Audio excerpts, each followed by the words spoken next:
In front of me is ONEPLUS Open, and today I would like to show you how you can change default apps. First of all, you need to download your new defaults.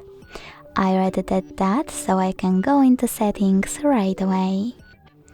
In settings, scroll down to access apps, click on default apps, and tap on one of those sections to manage a chosen one, like browser app.